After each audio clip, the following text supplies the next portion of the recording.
Hi friends, welcome to our channel cousin set. ഇന്ന് ഞാൻ നിങ്ങളായിട്ട് ഷെയർ ചെയ്യുന്നത് ഒരു ചിക്കൻ റെസിപ്പിയാണ്. അപ്പോൾ ഇത് കുറച്ച് എരിവും മധുരവും പുളിയും ഒക്കെ ഉള്ള നല്ല ഒരു ടേസ്റ്റി ആയിട്ടുള്ള റെസിപ്പി തന്നെയാണ്. അപ്പോൾ ഇതിന് എന്തൊക്കെ വേണ്ടതെന്നൊന്ന് നോക്കാം. അപ്പോൾ അതിന് വേണ്ടി ഞാനൊരു 250 ഗ്രാം ചിക്കൻ്റെ ബ്രസ്റ്റ് പീസാണ് എടുത്തിട്ടുണ്ടായിരുന്നത്. അപ്പോൾ അത് കഴുകി നല്ലോണം വെള്ളം വാർത്തെടുത്തിട്ടുണ്ട്. ഇതിലേക്ക് ഇഞ്ചി വെളുത്തുള്ളി പേസ്റ്റ് ഇട്ട് കൊടുക്കുന്നുണ്ട്. അപ്പോൾ ഞാനിത് ഇഞ്ചി വെളുത്തുള്ളി പേസ്റ്റൊക്കെ ക്യൂബ്സായിട്ട് ഫ്രിഡ്ജിൽ സൂക്ഷിക്കാറുണ്ട്. അങ്ങനെയാണ് ഇട്ട് കൊടുത്തിട്ടുള്ളത്. ഇനി ഇതിലേക്ക് മഞ്ഞൾപ്പൊടി കൂടി ചേർത്ത് കൊടുക്കുക. പിന്നെ ഒരു 1 ടീസ്പൂൺ പെപ്പർ പൗഡറും ഇട്ട് കൊടുക്കുക. ഇനി ഇതിലേക്കൊരു 3 ടേബിൾ സ്പൂൺ റൈസ് പൗഡറും കൂടി ഇട്ട് കൊടുക്കുന്നുണ്ട്. ഇഞ്ചി വെളുത്തുള്ളി പേസ്റ്റ് ഉണ്ടല്ലോ, അതിൻ്റെ തണവ് മാറുമ്പോൾ അതിലേക്ക് മിക്സ് ആയിക്കോളും കേട്ടോ. ഞാൻ ഫ്രിഡ്ജിൽ നിന്ന് എടുത്ത ക്യൂബിന് ഇട്ടു. ഇതിലേക്കൊരു 1 ടേബിൾ സ്പൂൺ മൈദപ്പൊടി കൂടി ചേർത്ത് കൊടുക്കുക. പിന്നെ ഒരു 1 ടീസ്പൂൺ കോൺഫ്ലവറും കൂടി ചേർത്ത് കൊടുക്കുക. പിന്നെ ആവശ്യത്തിനുള്ള ഉപ്പ് കൂടി ഇട്ട് കൊടുക്കുക. ഇതിൽ മെയിൻ ഇൻഗ്രീഡിയൻ്റ് എന്ന് പറയുന്നത് ഓറഞ്ചിൻ്റെ ജ്യൂസാണ്. അപ്പോൾ ഇത് വെള്ളം ഇല്ലാണ്ട് ജ്യൂസ് മാത്രമായിട്ട് എടുത്തിട്ടുള്ളതാണ്. അപ്പോൾ അത് 2 ടേബിൾ സ്പൂൺ കൂടി ഒഴിച്ച് കൊടുത്തിട്ട് നല്ലോണം മിക്സ് ചെയ്തെടുക്കണം. ഇപ്പോൾ എല്ലാ മസാലയും ചിക്കന് ആവുന്ന പോലെ തന്നെ നല്ലോണം മിക്സ് ചെയ്ത് കൊടുക്കുക. അപ്പോൾ വെള്ളം വേണമെന്നുണ്ടെങ്കിൽ കുറച്ച് ഒഴിച്ച് കൊടുക്കാം. ചിക്കൻ്റെയും വെള്ളം ഇതുമെന്ന് ഇറങ്ങുമല്ലോ. അപ്പോൾ ഞാനിതിൽ വെള്ളം ചേർത്ത് കൊടുക്കുന്നില്ല. ഇപ്പോൾ എല്ലാ മസാലയൊക്കെ നല്ലോണം സെറ്റാക്കിയിട്ടുണ്ട്. ഇനി ഇതൊരു അരമണിക്കൂർ റെസ്റ്റ് ചെയ്യാൻ വേണ്ടി വെക്കാം. ഇനി ഇതിനൊരു സോസ് റെഡിയാക്കാനുണ്ട്. അപ്പോൾ അതിലേക്ക് ഒരു 1.5 ടീസ്പൂൺ ജിഞ്ചർ ഗാർലിക് പേസ്റ്റ്, ഒരു 1.5 ടീസ്പൂൺ തന്നെ കാശ്മീരി ചില്ലി പൗഡർ എടുത്തിട്ടുണ്ട്. അപ്പോൾ അത് കളറിന് വേണ്ടിയിട്ടാണ് കാശ്മീരി ചില്ലി പൗഡർ ഇട്ട് കൊടുക്കുന്നത് കേട്ടോ. പിന്നെ ഒരു 1 ടീസ്പൂൺ പെപ്പർ പൗഡറും കൂടി ചേർത്ത് കൊടുക്കുക. ഇനി ഇതിലേക്ക് ഒരു 2 ടേബിൾ സ്പൂൺ സോയാ സോസ് കൂടി ഒഴിച്ചു കൊടുക്കണം. അപ്പോൾ ആ സമയത്ത് വീഡിയോ ഓൺ ചെയ്യാൻ വിട്ടുപോയിരുന്നു കേട്ടോ, അതാണ് ഇതിൽ കാണാഞ്ഞത്. പിന്നെ ഇതെല്ലാം കൂടി നല്ലോണം ഒന്ന് മിക്സ് ചെയ്തെടുക്കുക.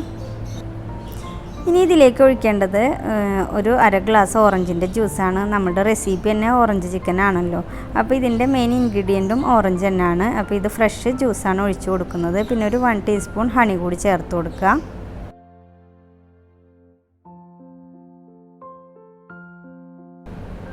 ഇനി ഇതിലേക്ക് ഒരു 1 ടീസ്പൂൺ വിനാഗിരി കൂടി ചേർത്ത് കൊടുത്തിട്ട് എല്ലാം കൂടി യോജിപ്പിച്ചെടുക്കുക.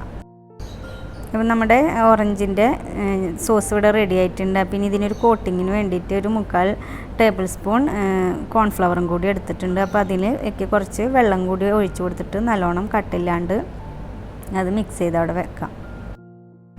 ഇനി നേരത്തെ മാരിനേറ്റ് ചെയ്ത് വെച്ചിട്ടുള്ള ചിക്കൻ ഒന്ന് ഫ്രൈ ചെയ്തെടുക്കണം. അപ്പോൾ അതിന് വേണ്ടിയിട്ട് ഞാൻ ഫ്രൈ പാനിലേക്ക് ഓയിൽ ഒഴിച്ച് കൊടുത്തിട്ട് ചിക്കൻ ഫ്രൈ ചെയ്തെടുക്കാം. അപ്പോൾ എപ്പോഴും പറയുന്ന പോലെ തന്നെ ഞങ്ങളുടെ ചാനൽ ആദ്യമായിട്ട് കാണുന്നവരാണെങ്കിൽ വീഡിയോക്ക് ഇഷ്ടമാവുകയാണെങ്കിൽ ഒന്ന് സബ്സ്ക്രൈബ് ചെയ്ത് സപ്പോർട്ട് ചെയ്യാൻ മറക്കരുത്. അപ്പോൾ അതിനടുത്തുള്ള ബെല്ലൈക്കൺ കൂടി എനേബിൾ ചെയ്തിട്ട് ഞങ്ങൾ ഇടുന്ന എല്ലാ വീഡിയോസിൻ്റെയും നോട്ടിഫിക്കേഷൻ നിങ്ങൾക്ക് കിട്ടും. അപ്പോൾ ചിക്കനൊക്കെ ഫ്രൈ ചെയ്യാൻ വേണ്ടി ഇട്ടിട്ട് അതൊന്ന് ഒരു സൈഡ് പാകാകുമ്പോൾ ഒന്ന് തിരിച്ചിട്ട് കൊടുക്കാം. ഇതിപ്പോൾ ഇങ്ങനെ തന്നെ ചിക്കൻ ഫ്രൈ ചെയ്ത് അത് കഴിക്കാനും നല്ല ടേസ്റ്റ് ആയിരുന്നു കേട്ടോ. അപ്പോൾ ഇങ്ങനെ മാത്രം ഇഷ്ടമാണെങ്കിൽ ഇങ്ങനെയും ചെയ്ത് നോക്കാം. നമ്മൾ എപ്പോഴും ചെയ്യുന്നതിൽ നിന്നൊന്ന് ഒരു വ്യത്യസ്തമായിട്ട് കുറേ ഇൻഗ്രീഡിയൻ്റ് ഒന്നും ഇല്ലാണ്ട് നമുക്ക് ഫ്രൈ ചെയ്തെടുക്കാൻ പറ്റിയതാണ്. അപ്പോൾ ഇവിടെ ചിക്കൻ റെഡി ആയിട്ടുണ്ട്. അപ്പോൾ ഇതിൽ നിന്ന് ഞാനത് കോരി മാറ്റുന്നുണ്ട്.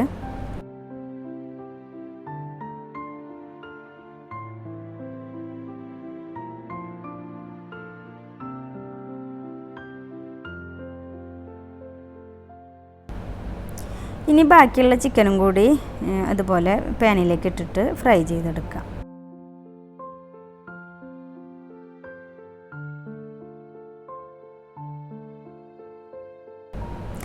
ഞാൻ എല്ലാ ചിക്കനും ഫ്രൈ ചെയ്തെടുത്ത് കഴിഞ്ഞു. ഇനി അപ്പോൾ ഒരു വേറൊരു പാൻ അടുപ്പിലേക്ക് വെച്ചിട്ട് നമ്മൾ നേരത്തെ ഉണ്ടാക്കി വെച്ചിട്ടുണ്ടായിരുന്ന ആ സോസ് ഉണ്ടല്ലോ, ആ സോസ് ഈ പാനിലേക്ക് ഒഴിച്ചു കൊടുക്കുക.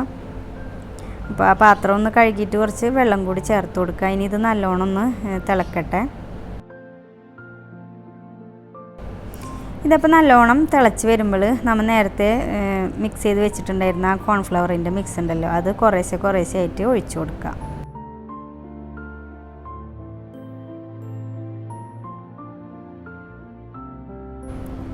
കോൺഫ്ലവറിൻ്റെ മിക്സ് കുറേശ്ശായിട്ട് ഒഴിച്ചു കൊടുക്കുന്നത്. ഒന്നിച്ച് നമ്മൾ ഒഴിച്ച് കൊടുത്തു കഴിഞ്ഞാൽ ചിലപ്പോൾ കോൺഫ്ലവർ കൂടിയാലും അതിൻ്റെ ടേസ്റ്റ് പോകില്ല. അപ്പോൾ നോക്കിയിട്ട് കുറേശ്ശായിട്ട് ഒഴിച്ചു കൊടുത്താൽ മതി. ഇതിൻ്റെ സോസിൻ്റെ ആ തിക്കിൻ്റെ കൺസിസ്റ്റൻസി പാകമാകുമ്പോൾ നമുക്ക് അത് ഒഴിക്കൽ നിർത്താം. ഇപ്പോൾ കണ്ട ഒരു സോസ് നമ്മൾ ടൊമാറ്റോ സോസ് പോലത്തെ ഒക്കെ ആ ഒരു കൺസിസ്റ്റൻസിലേക്ക് വന്നു തുടങ്ങിയിട്ടുണ്ട്. അപ്പോൾ ഞാൻ എടുത്ത് വെച്ചിരുന്ന 3/4 ടേബിൾ സ്പൂൺ കോൺഫ്ലവറിൻ്റെ ആ മിക്സ് ഉണ്ടായത് മുഴുവനും തന്നെ ചേർത്ത് കൊടുത്തിട്ടുണ്ട്.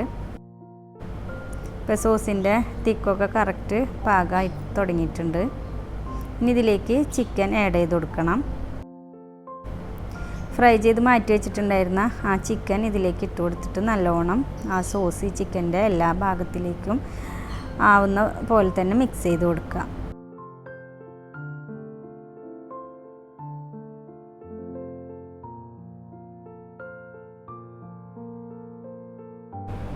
ഇതിലേക്ക് നമ്മൾ ഓറഞ്ചിൻ്റെ ജ്യൂസും സോയാ സോസും വിനാഗിരിയും ഹണിയും ഒക്കെ ഉള്ളതുകൊണ്ട് തന്നെ ഇത്തിരി സ്പൈസിയും ആയിരുന്നു, എന്നാൽ ഇത്തിരി സ്വീറ്റും ആയിരുന്നു, ഇത്തിരി പുളിപ്പും ഉണ്ടായിരുന്നു. അപ്പോൾ അങ്ങനെ ആയിട്ടുള്ളൊരു റെസിപ്പിയാണ്. അപ്പോൾ നല്ല ടേസ്റ്റി ആയിരുന്നത്. നമുക്കൊരു സ്റ്റാർട്ടർ പോലെയൊക്കെ സെർവ് ചെയ്യാൻ നല്ലതാണ്.